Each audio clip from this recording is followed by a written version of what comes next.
orang tua dari Afan Kurniawan, apa yang kemudian tadi disampaikan? Ya, alhamdulillah, baru saja saya secara langsung menyampaikan duka cita yang mendalam kepada keluarga dan kedua orang tua dari almarhum saudara Afan Kurniawan.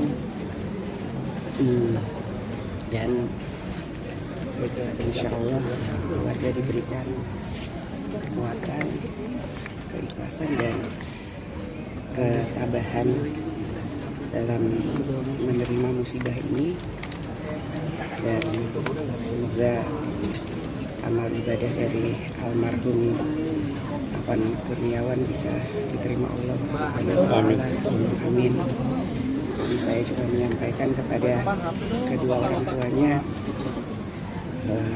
insya Allah kakak dan adiknya bisa dibantu sekolahnya oleh Pak Gubernur. Juga kami akan membantu kakak dan adiknya untuk bisa bekerja dan menyelesaikan sekolahnya. Juga saya minta kepada gubernur untuk dikasih kartu KJP sampai selesai. Juga karena bapaknya saat ini bekerja sebagai ojek online juga, bisa juga menyatakan karena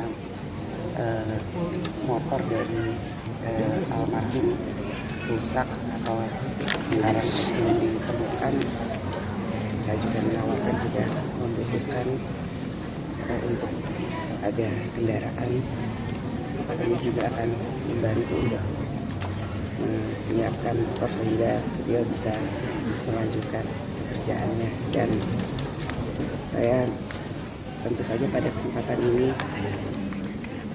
meminta kepada kepolisian dan seluruh jajaran untuk mengusut tuntas dan secara transparan mengungkap dan menyelidiki tragedi ini, dan kami tentu saja akan mengawal ini sampai selesai. Dan jangan sampai insiden seperti ini terjadi kembali, jangan sampai tragedi ini terulang kembali. Mari kita jaga persatuan dan kesatuan bangsa bersama-sama. Jangan kita terpecah belah, jangan kita korbankan bangsa dan negara ini. Kita semua rakyat Indonesia, kita bangun bangsa ini bersama-sama dengan gotong royong. Semuanya saling menahan diri. Mari kita bersatu untuk Indonesia. Mbak, langkah DPR ke depan seperti apa Mbak, melihat kemarin kan publik cukup bergejolak di ulang tahun DPR sendiri? Ya, Upaya menenangkan publik ini seperti apa Mbak? pertama-tama tentu saja atas nama anggota DPR dan pimpinan DPR, sekali lagi saya meminta maaf jika kami sebagai wakil rakyat belum bisa bekerja dengan baik secara sempurna. Kami akan mengevaluasi, kami akan berbenah diri, kami akan mendengar aspirasi rakyat dengan lebih sehat, lebih baik dalam bergotong royong membangun bangsa. Dan marilah kita bangun bangsa ini bersama-sama, kita berdiskusi, kita dengarkan masukan-masukan dari para tokoh bangsa, dari tokoh-tokok dalam membangun bangsa ini. Artinya ke depan ini akan ada perbaikan khususnya dalam pola komunikasi yang disampaikan oleh DPR, Mbak Puan? Ada yang nemuin demo Mbak Puan? Evaluasi bersama. Mbak Puan, salah satu yang memicu gejolak publik itu kan soal tunjangan rumah DPR, apakah itu akan dicabut Mbak Puan? Kan sudah disampaikan bahwa itu hanya sampai ke pokok. Apakah ada peringatan ataupun teguran khusus mungkin bagi anggota DPR yang kemudian pola komunikasinya berpotensi untuk menyakitkan hati publik, Mbak? Semua harus menahan diri dan jangan saling menyakiti, kita saling menghormati dan menghargai. Terkait anggota DPR yang keluar negeri Mbak, kenapa nggak ada yang menemui demo waktu itu sih Mbak Puan untuk menenangkan? Apakah Pak Om Haliwan pada takut pada demonstran, gimana Pak? Nanti kita Cukup dulu ya. Yang tanggapan ke luar negeri Mbak, yang tanggapan ke luar negeri ya. Misi. Minta maaf ya. Ayo. Ya, bentar. Sabar, tahan. Masih ada orang. Iya. Gubernur mau menyampaikan sesuatu. Iya, boleh. Mas, ayo. Gimana? Ayo. Mas Bram, sebentar Mas sebagai konferensi. Sudah? Sebentar. Sabar. Tahan diri, jangan udah ya? Udah boleh? Biar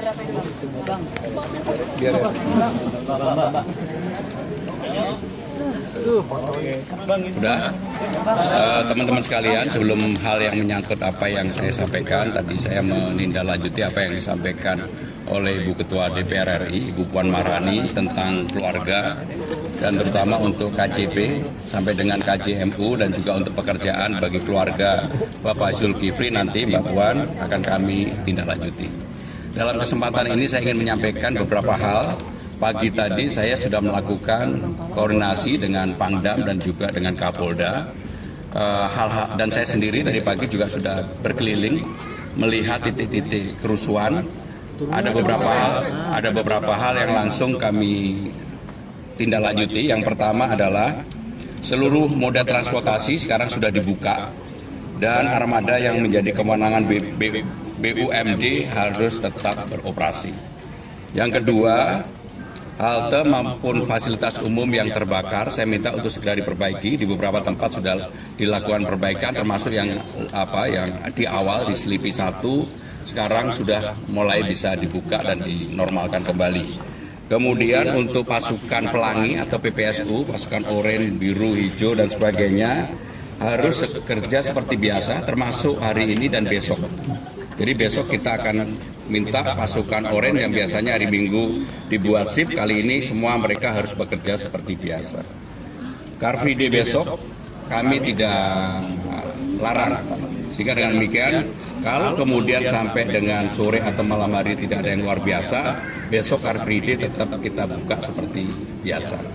Kemudian saya meminta dan memerintahkan kepada Dinas Kominfo untuk hal yang berkaitan dengan Jaga Jakarta itu betul-betul secara masif disosialisasikan. Dan sekarang sudah kita mulai. Kemudian kepada seluruh karyawan Pemda yang biasanya Sabtu Minggu libur, saya minta separuh-separuh. Jadi hari ini kita di Balai Kota tetap bekerja 50%, masuk 50% diliburkan. Kemudian untuk halte Transjakarta akan diaktifkan secara bertahap yang kemarin dibakar-bakar karena beberapa tidak bisa di-tap. Maka untuk itu saya memutuskan mulai hari ini sampai dengan 8 hari ke depan seluruh transportasi yang menjadi kewenangan pemerintah Jakarta. Jadi mulai hari ini sampai 1 minggu ke depan biayanya 0%. Jadi mulai hari ini sampai dengan 1 minggu ke depan. 0 rupiah. Jadi gratis lah gitu ya. Karena kenapa? Karena beberapa yang terbakar itu percuma, nggak bisa sistemnya nggak bisa di-tap. Jadi itu yang kami sampaikan. Terima kasih. Wassalamualaikum warahmatullahi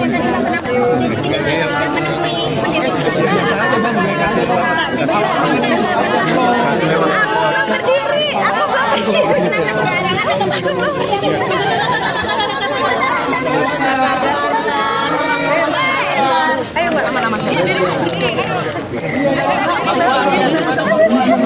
Iya, nggak apa-apa.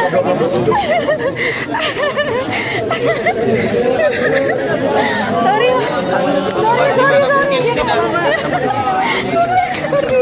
Udah didorong-dorong. Makasih ya. Iya, sama-sama Bang Yari.